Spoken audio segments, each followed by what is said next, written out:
on cue because I'm in the kitchen and I'm talking. The guinea pigs think I'm talking to them, so they've started squeaking. But a few of you have asked questions about the gang and you want to see more of the gang in my videos, so questions. So I've written all the questions down and I will go through them. So we'll go and see them, see what they're up to. Good morning. Well, actually it's quite late in the morning, isn't it, today? How are you all doing? Are you all right? Yeah? No? Yeah? No? Okay, so the first question I've got is about their hutch, because we have a door here. And the first question is, do you ever shut the cage? Yes, is the short answer. The long answer is, as a general rule, their hutch is always open. As you know, they have the entire utility room in here that they can walk around in and run around in. They also have the kitchen, and also when we're at home they have the full access to the dining room. When we're not home, then the dining room door is closed and they're not allowed in, and that's just because I don't want them to wreak havoc in there or anything like that. So generally speaking, even at night time, this is open. So they could have full reign of the downstairs. What, Betty? What? Bunnies need a lot of room to move around and hop and stretch their legs, and as you can see, they're currently sitting in their house, but that's their choice. It's their choice whether they sit in their house, sit in the utility room, sit on their cushion there, or go in the dining room. That's entirely up to them. They do whatever they want to do. We just let them kind of please themselves, and yeah, they can just do what they want to do. You know, it's entirely up to them. They can do whatever they want to do. They just please themselves. Bunnies and guinea pigs, I'm sorry, I'm getting on the floor now.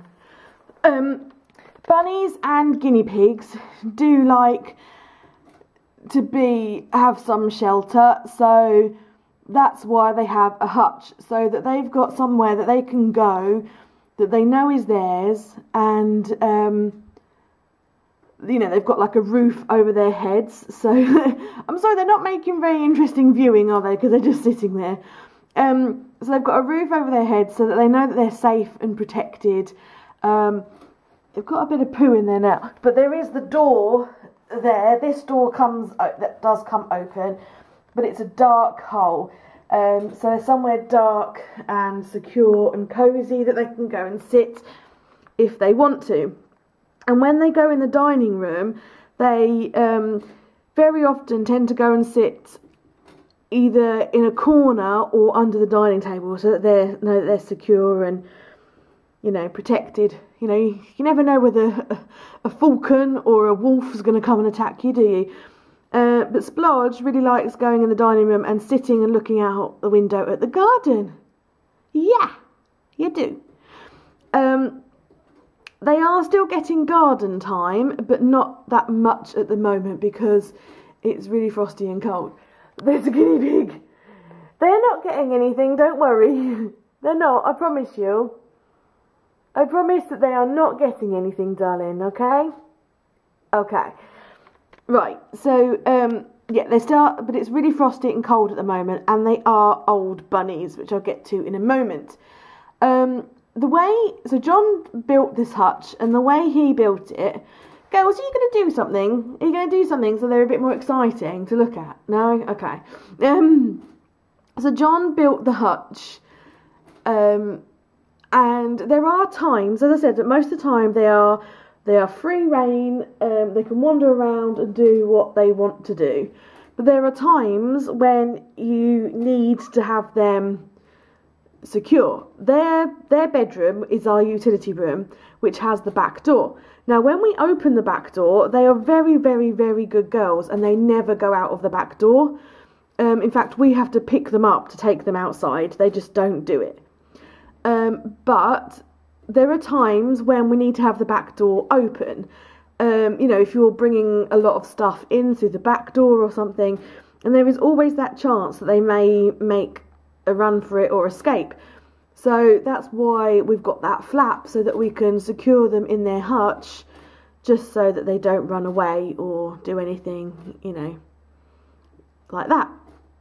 Also, every week, I'll get on to cleaning in a moment, but once a week we give their house a deep clean, and we kind of like use a lot of disinfectant and stuff in it. And so we take them out, obviously, and then we close their door so that they can't get back in there.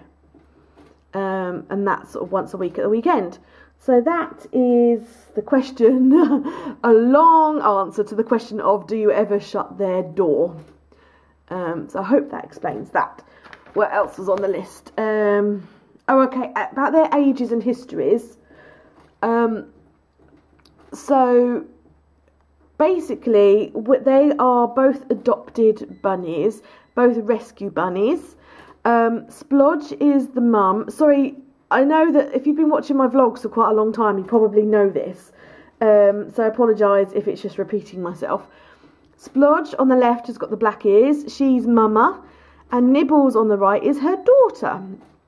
And we believe, well, when we got them, Splodge was 4 and Nibbles was 3, we believe.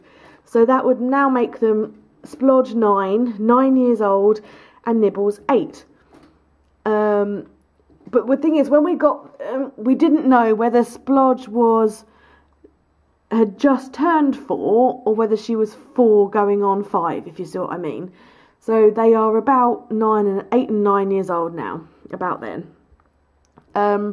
Which is another reason why they're not getting so much garden time at the moment, because it's frosty and cold out, and they're old bunnies. And they're such little animals, they don't always do that well in the cold. And because they live indoors all the time, you know, they don't have little jumpers that we can put on them to go out. And they're now acclimatized for living indoors, basically.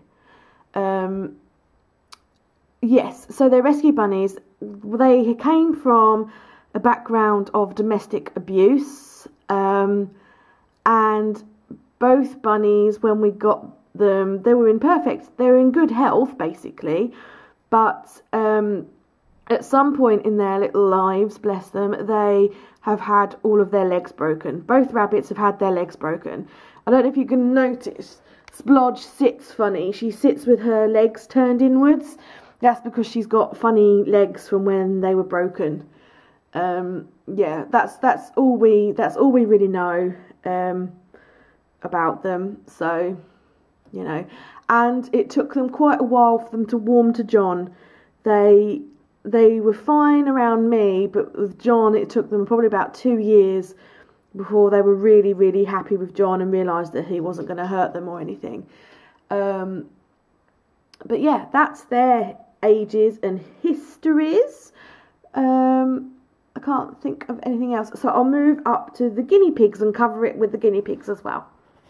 So another question was, do the guinea pigs and rabbits ever mix? The answer to that is not really, no, because you shouldn't really pair them together. They shouldn't live together because they kind of have different needs. Although they're similar animals, they have different needs. You're not getting anything, Betty Bobbins. No food. No food, sorry. You've had breakfast this morning, you know, no more. So they have different needs, and sometimes rabbits can attack guinea pigs, or they can kick out with their legs. So, yes, that's right. In the past, we had a bunny rabbit, and Betty's husband, Bert, before Betty came along, Bert and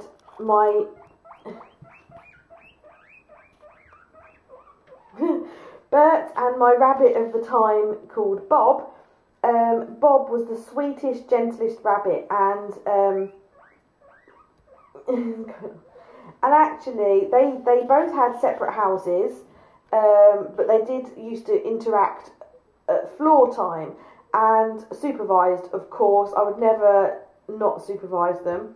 And Bob used to absolutely love Bert, and Bert used to love Bob, and they used to groom each other, and they used to snuggle together, and yeah, they were best buddies. Splodge, I think because of her background and stuff, she does not tolerate the guinea pigs at all, and so we basically, very rarely do they come into contact.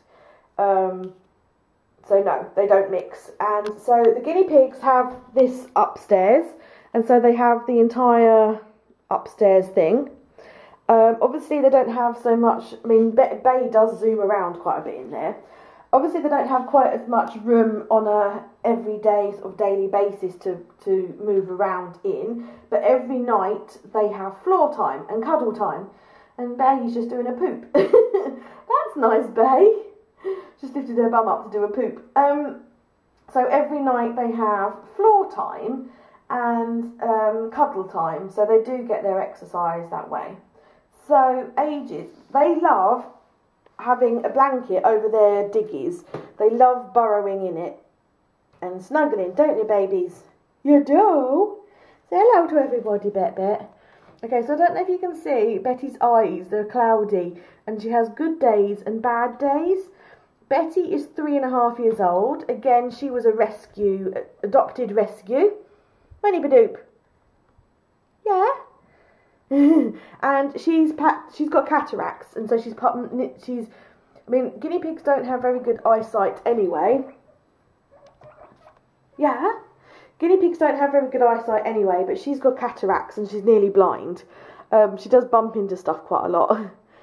But she develops, she doesn't let her bother her, and she's a cute little guinea pig with a lot of love for life, aren't you, Poppet? Yeah. And when my guinea pig Bert, his partner Larry, he passed on, and so we found Betty Boop as a little girlfriend for him. And don't worry, Bert had the snip, he was done. When we adopted Betty, she was actually only 6 weeks old. She's tiny. But she'd been put out to adoption. No one wanted her because she was blind. Guys, seriously. No, the people who bred them, you know, seriously, you know, it's all very well to sell the guinea pigs that are not blind. But to put the one up for adoption who is blind, I think it's really sad. But she's not. It really doesn't let her bother her. As you can see, she's a happy little guinea pig, and she, you know, meanders around all day, and she's very happy. Certainly nothing wrong with her squeaker, is there? No, nothing wrong with your squeaker. Yeah, you can definitely hear her hearing's impeccable. You can certainly hear the fridge door opening, can't you? So she's 3.5 years old. Little Bay over there was shop bought. And little Bay, Cupcake, hello Bay.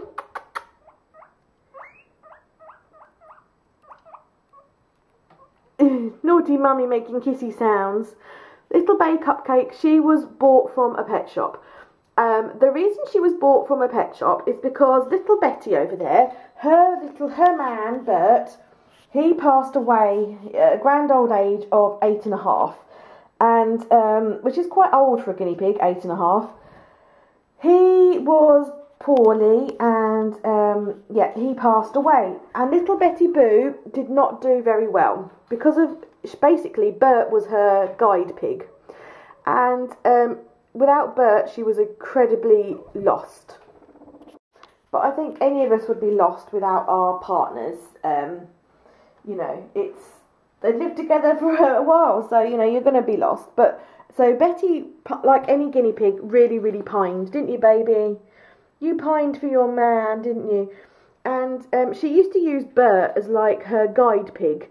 She would follow him wherever he went, and we noticed that basically after he'd gone, the noise that I heard from her was like nothing I'd heard before. She cried.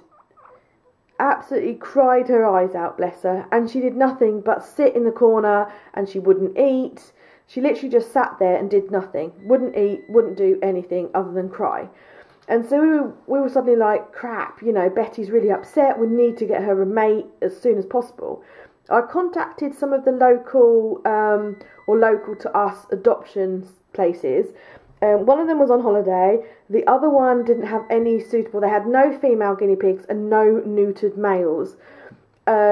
Obviously, because Betty hasn't been done, so we couldn't put a unneutered male with her, because then there's a chance of having little guinea pigs.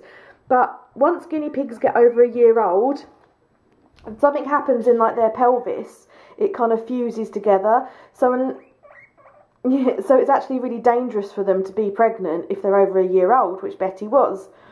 So so one of the rescue people were on holiday. The other one didn't have any suitable mates for her. And because she was deteriorating, not eating, pining away, we were at danger of losing her. So, so we went to the shop and bought Bay. That's what we did. So she is the only animal that we've ever bought. All the other animals that we've had over time have been adopted, rescue adopted. But for Betty's well-being and safety, we purchased Bay. And Bay is now a year and a half old, or year and a half young.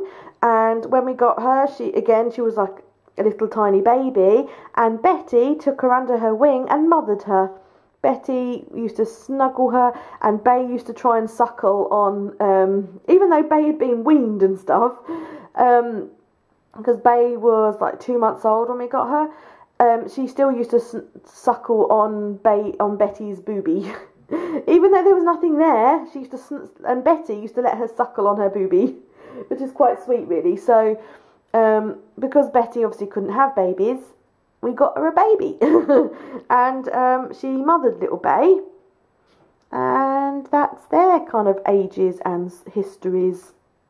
The thing I forgot to mention about Splodge, and as probably most of you know, my Splodgy darling has got a rather large tumour on her chest. The vets won't do anything about it because of her age.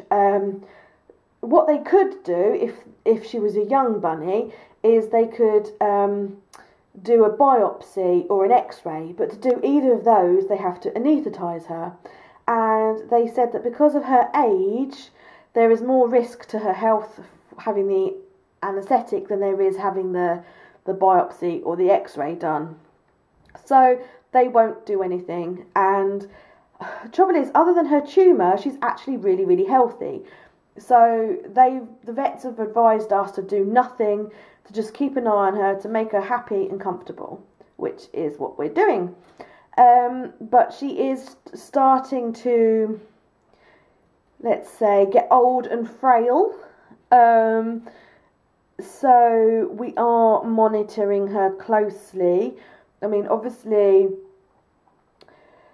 when it comes to that time, we will do what's right for her, not for us. We'll do what's right for her. But at the moment, she's still bounding around and eating carrots. She just has her little old lady moments. So we just got to do what's right for her and keep her comfortable and look after her. And when the time comes, she will tell us what's right and what we need to do.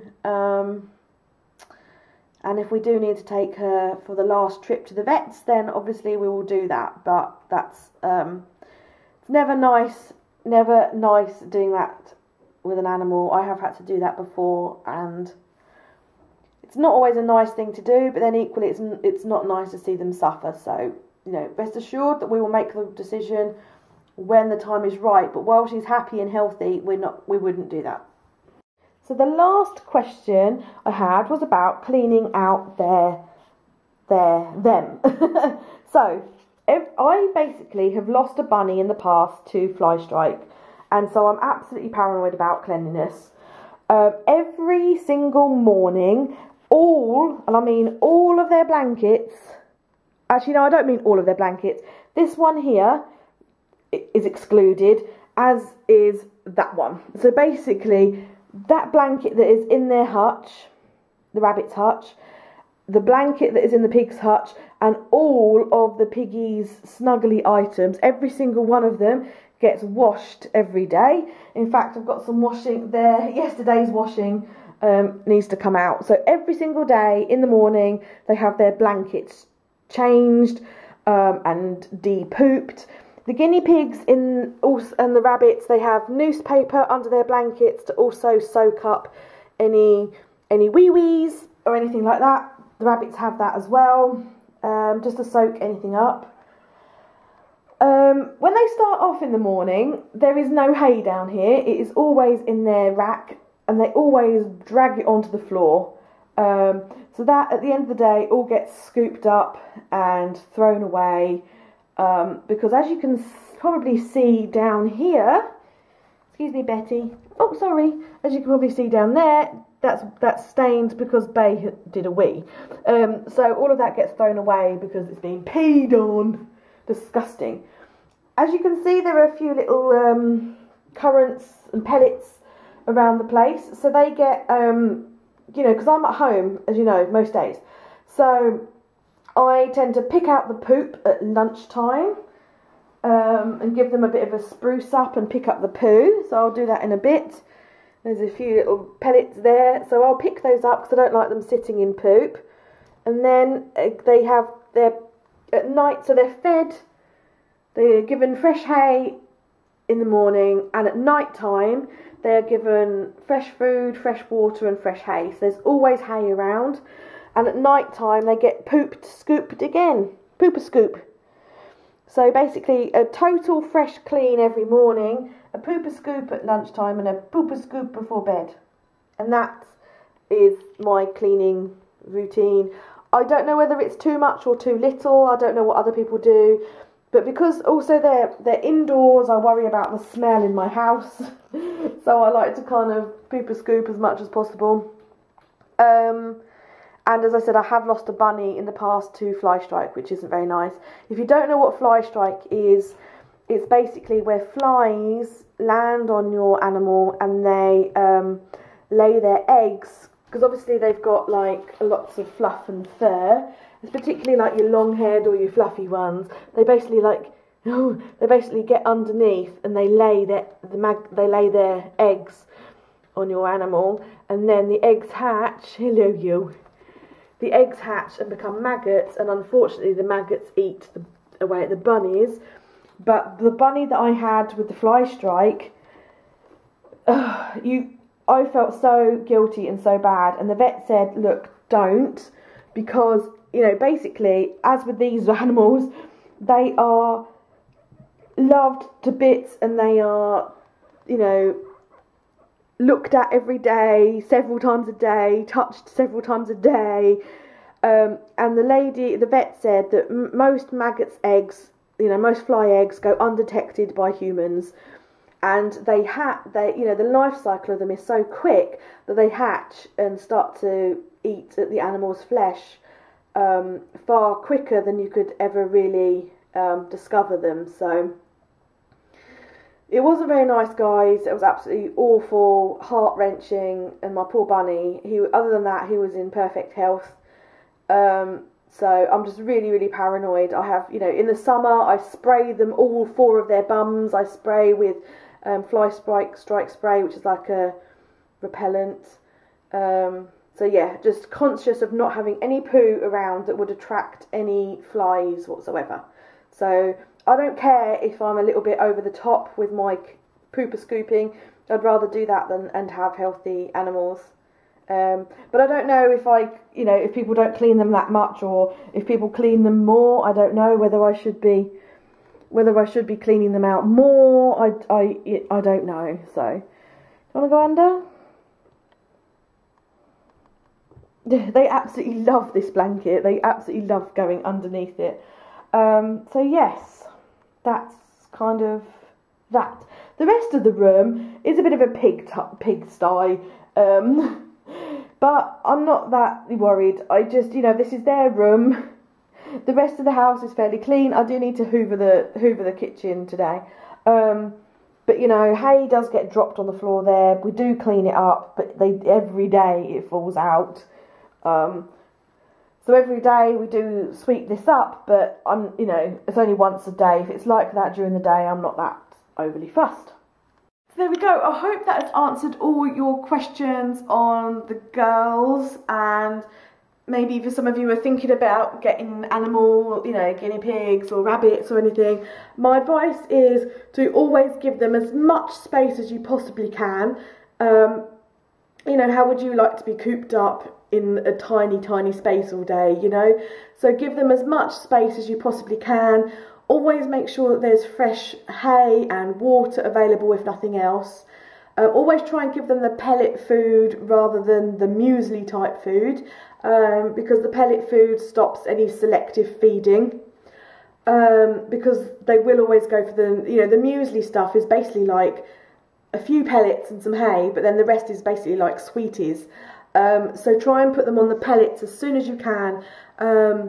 If they have been on muesli when you get them, then what you need to do is just to mix more and more pellets to muesli until you basically get rid of the muesli altogether. Because the muesli is basically like giving them sweets every day. We only give them sweets very occasionally, and they have a stick once a week. I was trying to think then. They have a stick once a week. Yeah, so guinea pigs and rabbits do better inside because they're so small and they can't always cope with the harsh weather conditions. And that's why they live longer when they're inside. And always get 2, if not more, because they need the companionship of another animal the same as them. I mean, if you look right now, Nibbles is grooming Splodge. You know, they do need the companionship of some of the same species. No matter how much time you spend with them, it doesn't equate to having the same species. So yes, always get at least 2 if you can. Trying to think. Oh, always give them some fresh vegetables as well. Always make sure that what you're giving them is suitable for them. The guinea pigs and rabbits do have different. Some of the fruit and veg overlaps. Some of them is different. So make sure you check with a reputable website that you're giving them the right thing. You can see there, just where Splodge's leg is, there's a bit of banana. Splodge, you can give them banana, but only a very, very small amount because it's fattening. The reason they've got banana at the moment is because Splodge is old. It's just to give her that extra boost. It's soft. She's not eating her carrot quite as well as she's still eating. Don't get me wrong, she's still eating hay and she's still eating pellets, but she's not eating carrot and stuff. So it's just to give her a bit of extra boost, as demonstrated now. But that is on the recommendation of a vet. And as I say, it's full of sugar. It is very fattening, so it should be fed in very small quantities. Very small. Just a slice of your banana. But yeah, so just make sure that you're giving them the right quantities. There's a lot of controversy around carrots. People have asked me that before because carrots are quite sugary. My girls get half a carrot each in the morning, the big girls. And a lot of people have said, aren't carrots sugary and fattening and stuff? My vet told me that our girls are perfectly healthy and in good condition, and there is nothing wrong with giving them half a carrot every day. So that's what I do. But I know it's like with a lot of things, there's kind of different opinions on stuff, isn't there? So, but as I say, they've lived to a ripe old age of 8 and 9 and been through a lot, and they're still fit and healthy. So that's that. And I think that's everything. My memory card ran out, so I had to come up here to get another card. Just shows you how much I talked. So I hope that has kind of answered all your questions that I've been getting on the girls. I know it was quite a long video, but I hope it's kind of helped and given you a bit more information about my girls, and also on maybe some tips and advice on looking after your fur babies. If there's anything else that you would like to know or anything, then just let me know. I'm always happy to answer questions. And yes, so thank you for watching, everybody, and I'll see you soon. Bye bye.